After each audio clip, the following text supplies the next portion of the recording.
জগন্নাথ ধাম যেমন করে দিয়েছি, আগামী দিন ওই জগন্নাথ ধামের অনুকরণে একটা দুর্গা অঙ্গন আমি বাংলায় করে দেব।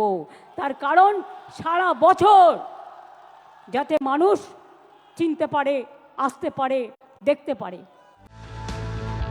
রাজ্যে দুর্গাঙ্গন গড়ে তোলা হবে, এবছর 21শে জুলাইয়ের মঞ্চ থেকে ঘোষণা করেছিলেন মুখ্যমন্ত্রী তথা তৃণমূল সুপ্রিমো মমতা বন্দ্যোপাধ্যায়। এ মাসে এই প্রকল্পের ছাড়পত্র দিয়েছে রাজ্য মন্ত্রিসভাও। দেবী দুর্গাকে উৎসর্গ করে এই মন্দির সদৃশ কমপ্লেক্স গড়ে তোলা হবে। অনেকটা দীঘার জগন্নাথ মন্দিরের ধাঁচেই এটি গড়ে তোলা হবে। সূত্রের দাবি, দীঘার জগন্নাথ মন্দিরের মতো সরাসরি অর্থ ব্যয় করবে না রাজ্য। এবারে কর্পোরেট সোশ্যাল রেসপন্সিবিলিটি ফান্ডের অর্থেই রাজ্যে তৈরি হতে চলেছে দুর্গাঙ্গন। নবান্নে দুর্গাঙ্গন তৈরি নিয়ে হিডকো ও পর্যটন দফতরের আধিকারিকদের নিয়ে বৈঠক করেন মুখ্য সচিব মনোজ পন্থ। সেই বৈঠকেই গৃহীত হয় এই সিদ্ধান্ত। নিউ টাউনে দুর্গাঙ্গন করার জন্য ইতিমধ্যে জমি চিহ্নিত হয়েছে।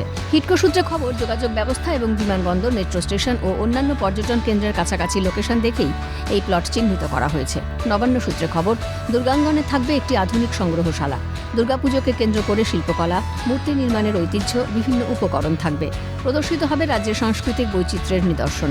গবেষকদের জন্য গড়ে তোলা হবে একটি সমৃদ্ধ তথ্য ভাণ্ডার। এর ফলে দুর্গাপুজোর ইতিহাস, সামাজিক প্রভাব ও সাংস্কৃতিক তাৎপর্য নিয়ে সম্ভব হবে গবেষণা করা। দুর্গাঙ্গন তৈরিতে আনুমানিক প্রায় 262 কোটি টাকা খরচ হবে বলে জানিয়েছে রাজ্য সরকার।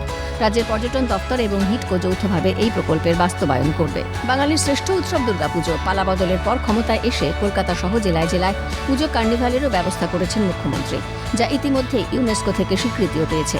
ইউনেস্কোর ওই স্বীকৃতিকে সম্মান জানাতেই এই দুর্গাঙ্গন তৈরির পরিকল্পনা মুখ্যমন্ত্রীর। বিপ্লব চক্রবর্তীর রিপোর্ট, ক্যালকাটা নিউজ।